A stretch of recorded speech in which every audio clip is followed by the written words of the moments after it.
The Great Gatsby by F. Scott Fitzgerald.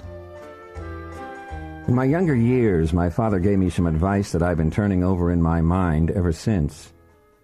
Whenever you feel like criticizing anyone, he told me, just remember that all the people in this world haven't had the advantages that you've had.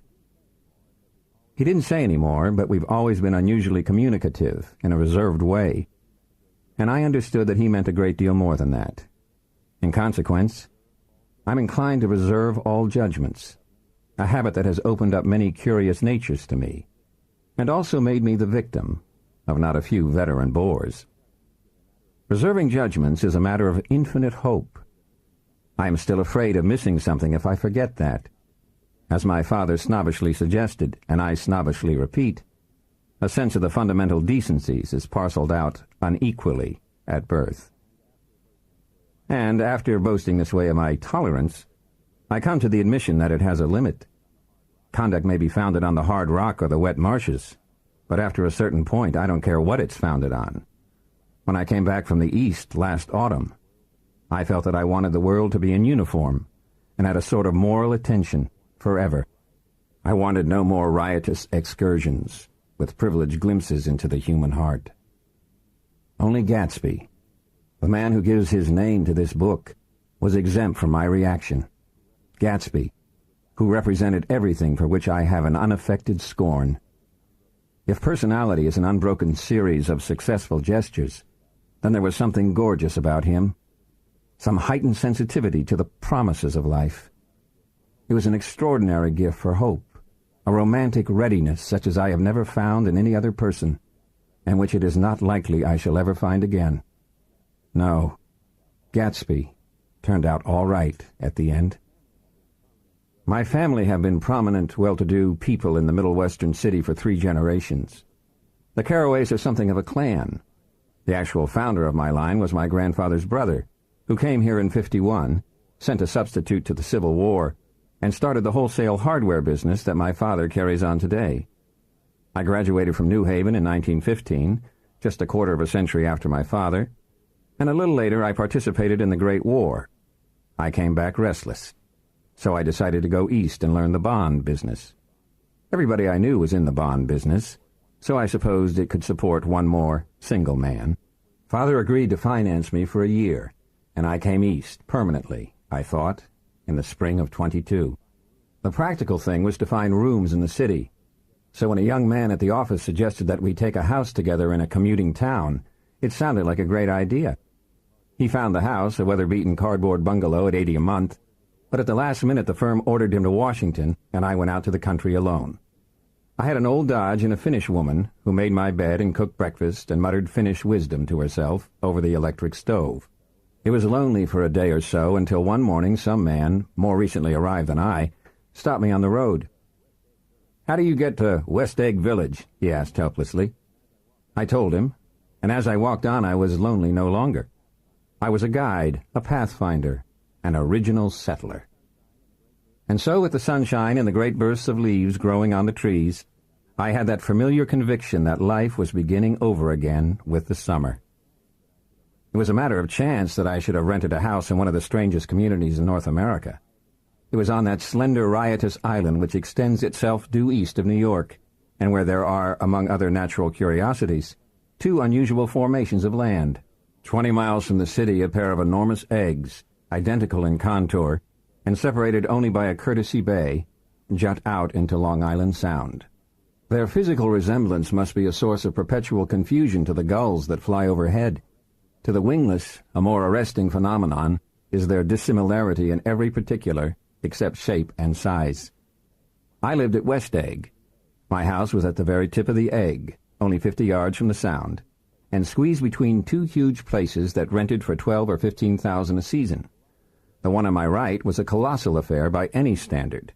It was a factual imitation of some Hotel de Ville in Normandy, with a tower on one side, spanking new under a thin beard of raw ivy, and a marble swimming pool, and more than 40 acres of lawn and garden.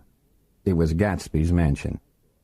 My own house was an eyesore, but it was a small eyesore, and it had been overlooked, so I had a view of the water, a partial view of my neighbor's lawn, and the consoling proximity of millionaires. all for $80 a month. Across the courtesy bay, the white palaces of fashionable East Egg glittered along the water. And the history of the summer really begins on the evening I drove over there to have dinner with the Tom Buchanans. Daisy was my second cousin once removed, and I'd known Tom in college. And just after the war, I spent 2 days with them in Chicago. Her husband, among various physical accomplishments, had been one of the most powerful ends that ever played football at New Haven. One of those men who reach such an acute limited excellence at 21 that everything afterward savors of anticlimax. His family was enormously wealthy. Even in college, his freedom with money was a matter for reproach. But now he'd left Chicago and come east in a fashion that rather took your breath away. For instance, he'd brought down a string of polo ponies from Lake Forest. And so it happened that on a warm, windy evening I drove over to East Egg to see 2 old friends whom I scarcely knew at all. Their house was even more elaborate than I expected, a cheerful red and white Georgian colonial mansion overlooking the bay. The lawn started at the beach and ran toward the front door for a quarter of a mile. The front was broken by a line of French windows, glowing now with reflected gold and wide open to the warm, windy evening. And Tom Buchanan in riding clothes was standing with his legs apart on the front porch. He had changed since his New Haven years. Now he was a sturdy, straw-haired man of 30 with a rather hard mouth and a supercilious manner. 2 shining, arrogant eyes had established dominance over his face and gave him the appearance of always leaning aggressively forward. Not even the effeminate swank of his riding clothes could hide the enormous power of that body. He seemed to fill those glistening boots until he strained the top lacing, and you could see a great pack of muscle shifting when his shoulder moved under his thin coat. It was a cruel body. We were in the same senior society, and while we were never intimate, I always had the impression that he approved of me and wanted me to like him. We talked for a few minutes on the sunny porch. "I've got a nice place here," he said.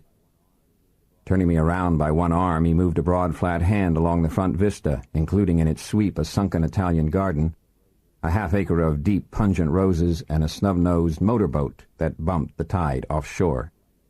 He turned me around again, politely and abruptly. "We'll go inside." We walked through the high hallway into a bright rosy-colored space, fragilely bound into the house by French windows at either end. The windows were ajar, and a breeze blew curtains in at one end and out at the other like pale flags. The only completely stationary object in the room was an enormous couch on which 2 young women were buoyed up as though upon an anchored balloon. They were both in white, and their dresses were rippling and fluttering as if they had just been blown back in after a short flight around the house. Then there was a boom as Tom Buchanan shut the rear windows, and the caught wind died out about the room, and the curtains and the rugs and the 2 young women ballooned slowly to the floor. The younger of the 2 was a stranger to me. She was extended full length at her end of the divan, completely motionless, and with her chin raised a little, as if she were balancing something on it which was quite likely to fall. The other girl, Daisy, made an attempt to rise, then she laughed. An absurd, charming little laugh, and I laughed too and came forward into the room. "I'm paralyzed with happiness." She laughed again, as if she said something very witty, and held my hand for a moment, looking up into my face, promising that there was no one in the world she so much wanted to see. She hinted in a murmur that the surname of the balancing girl was Baker. Miss Baker's lips fluttered. She nodded at me almost imperceptibly, and then quickly tipped her head back again. The object she was balancing had obviously tottered a little and given her something of a fright. I looked back at my cousin, who began to ask me questions in her low, thrilling voice. It was the kind of voice that the ear follows up and down, as if each speech is an arrangement of notes that will never be played again. I told her how I stopped off in Chicago for a day on my way east, and how a dozen people had sent their love through me. "Do they miss me?" she cried ecstatically. "The whole town is desolate." "How gorgeous! Let's go back, Tom, tomorrow." Then she added irrelevantly, "You ought to see the baby."